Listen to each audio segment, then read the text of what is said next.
Welcome to Brain Health Matters, a series of courses, programs, and shows just like this, all designed to help you become healthier so your brain can become happier and stronger. This week, navigating the minefield of the supplement industry. Can you actually improve your brain with these products, or are you just flushing good money down the toilet? Stay tuned. Brain Health Matters is brought to you by Don't Let the Memories Fade. Learn many enjoyable ways to enhance body, mind, and spirit with simple lifestyle changes that will help you improve your memory and your mind. You can create a healthier, more vibrant future with Don't Let the Memories Fade. Available in ebook and paperback on Amazon everywhere. Hello, everybody, and welcome to Brain Health Matters. I'm your host, Kate Kunkel, and I'm doing something a little bit different this week. I'm here by myself because I have been watching this amazing docu-series called Supplements Revealed. And there is so much amazing information in there. It's like 9 hours, no, probably more like 11 hours of information that they have put together. And it's a lot of information, but I felt that it was worth my time. And I'm so glad I did listen to the whole thing so that I could share some of the highlights with you. The reason is because it's so difficult in this day and age with so much information and so many products in the world to choose the things that can actually help you and not be wasting your money, because we don't need to throw our money away, right? If we're determined to look after our brains, we want to have the best products available and not just be taking things willy-nilly. So I hope you enjoy this. I'm just going to go over, it might seem like a lot of information. You might feel like I'm just shooting stuff at you, but listen to it a few times, take notes, because there are things here that I know will help you in your Better Health program and boosting your brain. So I want to start with where we are in the world in terms of nutrients, because supplements are just a part of what we need to become healthier. In a perfect world, a balanced diet would provide all the vitamins, minerals, and other nutrients your body and your brain need. After all, our forefathers certainly didn't have racks of vitamins in the health food store to choose from, right? But the world our food is produced in is nowhere near perfect, and it's basically impossible to get all the nutrients that we need from food. There are many reasons for that, and I've covered a few of them in previous episodes of Brain Health Matters, and also I've talked about it in the books. But we have topsoil erosion, and we actually have dead soil. These are major problems because the food is only as good as the soil you plant it in, right? So intensive farming practices, indiscriminate use of herbicides and pesticides, and monoculture have destroyed so much soil that many people are actually saying that there could be only 50 years of viable farming around the world. This overuse of herbicides and pesticides also means that the fruits and vegetables and beans and wheat and corn are actually contaminated with these products, making the food not only less nutritious, but also in some cases dangerous. Think of glyphosate. Those chemicals, plus the hormones and pharmaceuticals that are in the water that's used to irrigate these plants, mean that what food does grow there can actually have components in it that are dangerous to your health and, of course, your brain. That's exacerbated when the produce is coming a long distance, right? So it gets picked in a field before it's ripe, and then it gets shipped for days, maybe weeks. And by the time it gets to you, it's virtually devoid of nutrients because firstly, it didn't get a chance to develop them on the tree or on the plant. And then what is there is destroyed in processing. So cold refrigeration, transport, light, all of that can affect the nutrients that are left in the fruits, vegetables, and other products. Also, when we are drinking water, mostly it's contaminated with fluoride, chlorine, and other things like that. Also, filtration systems can remove what good minerals there are. So our water is also a problem, not like it used to be where you could, not in my lifetime probably, but in times past, you could go to a stream and actually drink from it and get nutrients from it. If you do also eat the standard American diet, which is filled with processed and refined foods, you can be pretty well certain you won't be getting the vitamins and minerals that you need. We just don't get it. We don't get the fiber, basically none of the good stuff that we need for a healthy gut and a healthy brain. That means a lot of people depend on supplements to fill in the gaps, and that's okay. But remember, the word supplement means just that. It means you're supplementing the nutrients you're getting in your food. But you can't supplement yourself to better health. You have to start with your diet. All that said, a whole foods diet filled with as many organic plant foods as you can eat is the place to start.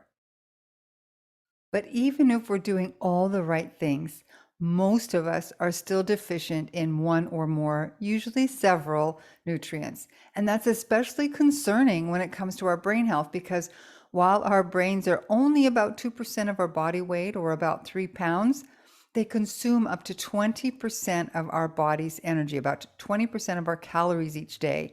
And our brains also need about 20% of the blood pumped by the heart. It's our master controller. It's really hungry. It's an energy thief, and it must be fed well. If it isn't, then we can suffer all kinds of neurodegenerative diseases, including Alzheimer's, even Parkinson's. But that's not the only sign that our brains and bodies aren't getting the right nutrition. If we're unable to learn and process information or to remember things, we have brain fog or trouble with making decisions, if we're depressed or anxious, all of those things can be signs that our brains are starved for the right nutrition. We can alleviate these issues with the right kind, quantity, and quality of supplements. The problem, of course, is navigating the choices. You go into a health food store and there are racks and racks of vitamins and minerals. And yes, the folks there can help you to a degree, but there's still so much to consider. And trying to stay on top of the latest research is really difficult.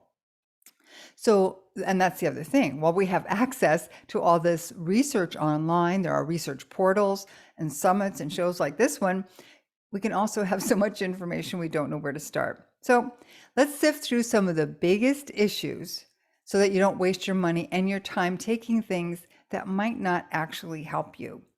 In this next little while, I'll be mentioning the names of doctors and researchers that were on the summit, and I'll put their names in the show notes so that if there's something that's particularly interesting to you, you can go look them up and see if you can get more information from them, or look at their websites to see if there's a product that might be of interest to you. So, and also there's way too much to cover in just this half hour that I have with you. So I'm going to be writing a couple of blogs over the next couple of weeks. So please come to the website. katekunkel.com is where my blog rests, and you can follow up there. There will also be links in the show notes for some of the blogs I've already written on this topic, so that you can use those if that will help you. So in my coaching practice and in my books and courses, I always recommend that people start this whole journey into the supplement world by evaluating their toxic load. Because if your body's filled with toxins, it doesn't matter much what we do. It's not going to help, because those good things, those nutrients, are going to get lost in the quagmire that many of us are operating in. There was a fascinating guest on the summit. His name was Dr. Edward F. Group III. And actually, he shocked me a bit when he said that every day, each of us is consuming about 500,000 molecules of chemicals. Now, that sounds like an incredible amount, but if you remember that one packet of artificial sweetener has 50,000 molecules of aspartame or sucralose, it's not too hard to imagine. But Dr. Group and his associates have looked at 150 of the top toxins in the world today and found that every one of them was linked to multiple diseases, including Alzheimer's and cancer. And that was just looking at them individually, at the toxins individually. We don't even really know what happens when they're combined. So if you have mercury amalgam fillings, you're living in a house with mold, and you're eating food with glyphosate, think about the possibilities there. So when we're exposed to these molecules of many different toxins, it's really no wonder the rates of autoimmune disease and cancer and neurodegenerative disease are going through the roof. Now, every one of the presenters in the summit agreed that you must address the root cause of your symptoms before doing anything else, including working on the gut microbiome. So it's good to work with a qualified coach, an integrative physician, or perhaps even your own family doctor to figure out what's the best place to start. And that is usually by testing. Get a full blood and nutrient level, toxin level workup so you know where you're starting. Because if you know where you're starting, then you know where you want to go, right? And when you get there, you'll know that you got there. So that's the first important step. You can take steps then to detox if you need to. So Dr. Group and several of the other presenters mentioned this order. Start with the gut. Clean out the gut of, like stop with the sugar, stop with the foods that you know you're having issues with. Then clean the liver, then clean out all the viruses and parasites, and finally get rid of the chemicals and heavy metals. So this is just the clean out portion. This isn't the refurbishing. This is the cleaning out. So how are you going to do all this? I mean, it sounds overwhelming, but there was a lady by the name of Dr. Ann Shippy. She mentioned several detoxification methods. We can even use infrared saunas and hyperbaric oxygen. But a good way to start was with the gut, at least, was with a more traditional detoxification product, and she called it liposomal glutathione, plus a binder like clay, charcoal, or modified fruit pectin. Those will take the toxins out of your gut. So that's a good start. If you're suffering from mold exposure, and many people are, it's actually quite surprising how many people do have mold exposure. Dr. Dale Bredesen has a whole protocol for that. I'm just learning from him just now, but I can direct you to that process to get help if that's something you're tested positive for or you're having concerns about it. You can actually get a mycotoxin test to see if the mold is colonizing in your lungs or elsewhere in your body. The other major source of toxins, according to another guest, his name is Brian Vaszily. You might have heard him. He's an anti-aging expert. It's what lands on our skin. Remember, our skin is our largest organ, and everything that lands on it is absorbed. So if your skin is exposed to fragrance, triclosan, phthalates, or if you're drinking out of plastic bottles or walking on a lawn sprayed with glyphosate, your skin can absorb some of those toxins. So besides the pesticides and herbicides, toxins from food can include sodium nitrate and nitrite, and those are in processed meats. They're considered a class 1 carcinogen. I can't believe they're still being allowed to be put in the food. Sausages, smoked meats, ham, bacon, and the like. They're in the same category as tobacco and alcohol. Is that crazy? And anyway, still be allowed to sell it in the food. According to Dr. Joel Fuhrman, these toxins should be removed if you want to get the best results, not just from your diet, but also from any supplements you do decide to take. And in a few minutes, I'll give you a list of the supplements that most of the guests recommended for brain health. So hold on, and I'll get that to you. You'll want to jot them down. I'm not going to prescribe or give you numbers, but if you wanted to dig deeper into that, you can always reach out to me personally. There's just too much, and there are too many variables to even talk about numbers here. But you stay right here. I'll be right back with what to do after detoxifying. You have 86 billion reasons to go vegan, and they're all resting right between your ears. That's right, 86 billion neurons that make up the master controller we call our brains. And while they're in control, our lifestyle choices determine how well they work, and that means we must nurture and protect them. The best way to do that? With a whole foods vegan diet that nurtures not just the physical, but also the emotional, mental, and spiritual brain. In the vegan brain, you'll learn how whole plant foods can nurture the healthiest version of yourself, and, perhaps more importantly, how your choices can reduce suffering for countless animals and help create a more compassionate, sustainable world.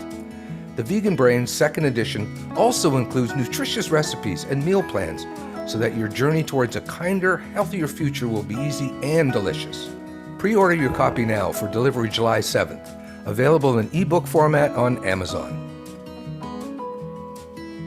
And welcome back. Once you've detoxified, firstly, you're going to get more nutrients out of your food, right?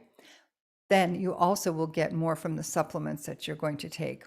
So you're going to be working on a healthy gut. you've heard on this show, and I've written many times about it, and I'm sure you've heard it in many, many places, the importance of improving your gut health. And I can't stress it enough because the gut is, in fact, the second brain, and they're in constant communication through the vagus nerve. It's really important to keep the gut healthy. So often when you start thinking about gut health, you think about probiotics. Most people do because we've heard it so much. And it's true that there are some that are very valuable, but wow, I got an eyeful and an earful when one of the guests on Supplements Revealed reminded us that many, in fact, most of the probiotics that you see on the shelf are not useful. This kind of threw me for a loop. Why is that the case? Because the beneficial bacteria that's supposedly in those bottles can actually be dead before it ever gets to you. According to research biologist Kiran Krishnan, more than 90% of tested probiotics did not contain the strains that were actually written on the label, and they were dead. Where does that leave you? That leaves you pooping out dead bacteria. Not that it's going to hurt you, but it's not going to help you. They can't help you populate your gut microbiome. And that's really worrisome for people who've got leaky gut or they've been taking antibiotics and they're trying to repopulate their gut. So this is a serious issue. Now, there are some that are good, and I would do serious research with the companies to make sure you're getting something that's live and that it is actually what's on the label. But you have to do the research, right? You have to do that. And by the way, we used to think that the ones that were in the refrigerator were the best, but he made a really good point. If they are so delicate, they have to be in a refrigerator. What's going to happen when they go through our gastrointestinal process? That's really harsh and it's very acidic and it's 98 degrees. So there's no way those bacteria could make it all the way into our gut. So that's something, just don't even bother with the ones that are in the fridge. Plus, another guest, Greg Horn, warned that if the packaging is not right, so even if they're good probiotics and they're still alive, if the package isn't right, you can have die-off from oxygen and moisture that gets into a bottle. So it's better to have capsules in a blister pack. If you do find some that you feel comfortable with, but even that's no guarantee, right? That they'll be alive and survive the harsh environment of the gastrointestinal process. Krishnan pointed out the best place to get probiotics, and I agree 100%, is from the environment. Get out into nature, dig in the garden. Our ancestors got their microbiome. It was so much more diverse than what we have. They got all of those bacteria from their environment, and we can do the same thing. So dig in the garden, have indoor, outdoor pets that bring in bacteria. And for heaven's sake, stop sterilizing everything. We are in constant osmosis with the natural world, and we can't be killing everything that's around us. You can also get the bacteria in fermented foods like sauerkraut and kimchi. I've talked about this a lot on the show and in my books. Kombucha, they're excellent sources because the digestive process itself helps develop those bacteria to feed the microbiome. But you still have to feed those microbiota, right? You have to give them prebiotics. You have to give them food just like we need food. And that's where the good plant sources come from. Dark leafy greens, Jerusalem artichokes. And in my books, Don't Let the Memories Fade and The Vegan Brain, second edition, because it has all the food information out about it on it, you can find the many sources of prebiotics. And you can also find lists everywhere on the internet. So that's a good place to start preparing the gut for these supplements. So now you've detoxified, you're preparing the gut, and now you're going to choose your supplements. But how do you begin to do that? First, you have to start with quality. Every one of the experts interviewed stressed that consumers must be aware and educated as to the quality, source, and safety of all the products.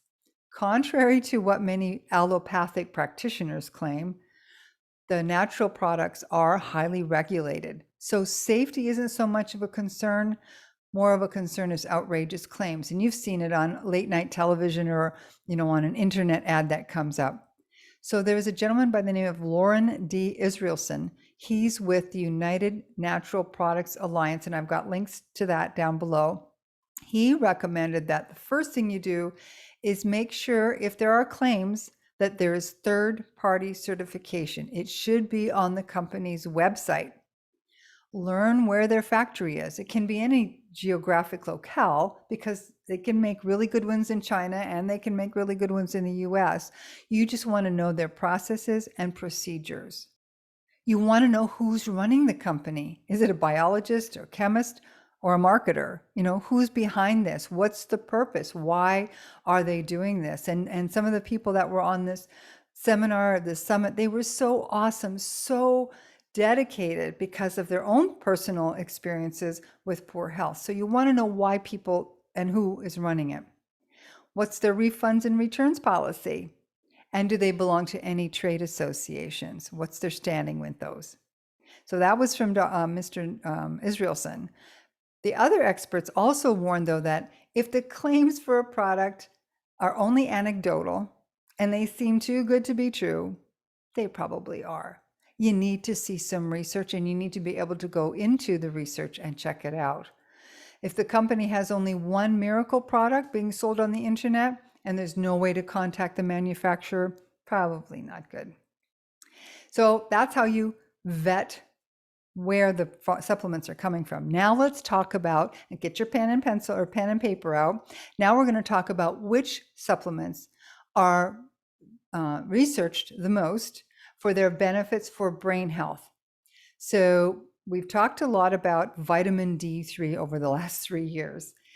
Nearly everyone in North America, Europe, and even parts of South America, they're deficient.